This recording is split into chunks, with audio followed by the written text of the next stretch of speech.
दोस्तों, प्रेमिका प्रियंका की लाश से शादी हो जाती है। 24 साल की प्रियंका का 29 साल के सनी से अफेयर चल रहा था। दोनों एक ही कास्ट के थे दोस्तों, इसलिए घर वालों की रजामंदी से दोनों की मैरिज तय हो जाती है। 29 नवंबर को दोनों की शादी होने वाली थी दोस्तों।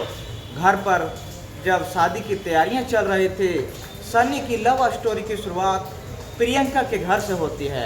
29 नवंबर की दोनों की शादी होने वाली थी दोस्तों। घर पर शादी की तैयारियां बहुत धूमधाम से चल रही थी। सनी जो लड़का होता है उसकी लव की शुरुआत प्रियंका के घर से होती है। वह प्रियंका के घर पर किराए के मकान पर मोबाइल बनाता था दोस्तों। वह मैकेनिक था, इलेक्ट्रिशियन काम करता था दोस्तों।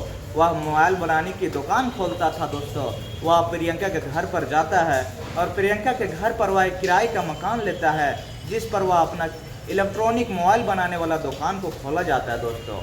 फिर अफेयर की चर्चा पूरा गांव मोहल्ले में हो जाती है, तो उसने दूसरी जगह पर दुकान को ले जाता है दोस्तों। वहां दुकान को छोड़कर दूसरे जगह पर जब दुकान को शिफ्ट कर लेता है, तो रविवार की शाम जब सनी प्रियंका में किसी बात को लेकर झगड़ा हो जाता है दोस्तों। इसके बाद प्रियंका ने अपना फ़ोन स्विच ऑफ कर लिया। रविवार की शाम सनी और प्रियंका में किसी बात को लेकर झगड़ा हो जाता है दोस्तों। कहा सुनी हो जाती है। इसके बाद प्रियंका ने अपना मोबाइल स्विच ऑफ कर लेता है। सनी बार बार फ़ोन लगाने की कोशिश करता है, लेकिन उसका फ़ोन स्विच ऑफ आ जाता है। सुबह जब सनी सोकर उठता है तो उसे खबर मिली कि प्रियंका की लाश मिली है। वह सुनकर सुबह जब सनी सोकर उठा तब उसे खबर मिलती है कि प्रियंका की लाश मिली है। घर की दूसरी मंजिल पर बने कमरे में फंदे से लटक रही थी। यह सुनते ही उसके पैरों तले जमीन खिसक जाती है दोस्तों। वह सोचने पर मजबूर हो जाता है कि यह कैसे हुई। हम लोग की लड़ाई बस छोटी सी मामूली बात पर हुई है, आखिर उसने ऐसा क्यों कर लिया। यह सुनते ही सनी दौड़ते भागते प्रियंका के घर पहुंचता है। उसके घर वाले देखते ही सन्नी पर गुस्सा करते हैं, पर कर ही क्या सकते थे। रोते बिलखते उसने सन्नी प्रियंका की लाश को गले लगाता है, देखता है, उसे बारीकी से देखता है, इधर उधर पलटता है कि घर वाले शायद उसे मारपीट तो नहीं किए।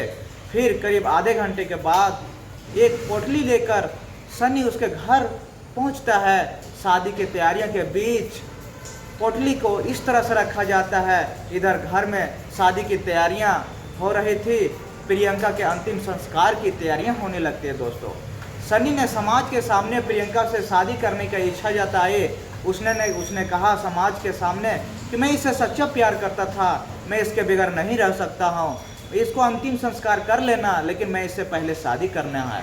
घर वाले इस बात पर राजी हो गए, समाज भी राजी हो गए। पोटली सन्नी लेके गया था, और पोटली में सन्नी साड़ी और सुहाग का सामान लेकर आया था दोस्तों। इसके बाद गांव के पंडित को भी बुलाया जाता है। उसके अर्थी के सामने बैठकर सन्नी ने प्रियंका की लाश के सामने बैठकर मंत्र पढ़ा जाता है। सन्नी ने प्रियंका के हाथों में हल्दी लगाती है और लाल साड़ी भी पहनाती है। मांग में सिंदूर भरकर मंगलसूत्र पहनकर फिर अर्थी के चारों ओर 7 फेरे लेते हैं दोस्तों। इस दौरान दोनों परिवार वाले और समाज के लोग दोनों परिवार वाले और मोहल्ले के लोग मौजूद रहे थे। यह देखकर सारे समाज रो रहे थे दोस्तों।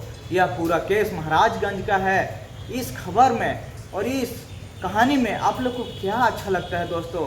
क्या प्यार करने वाले कि आखिर में ज़िंदगी क्यों नहीं जी पाते हैं? छोटी छोटी बातों पर आखिर में ज़िंदगी त्याग देते हैं दोस्तों। एक कहानी सुनाने का मकसद किसी की भावना या दिल को ठेस पहुंचाना नहीं है, बस समाज को जागरूक करना है कि प्यार इस तरह से भी होता है।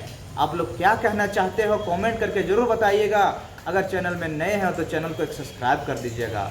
फिर मिलते हैं नए वीडियो में, तब तक के लिए नमस्कार।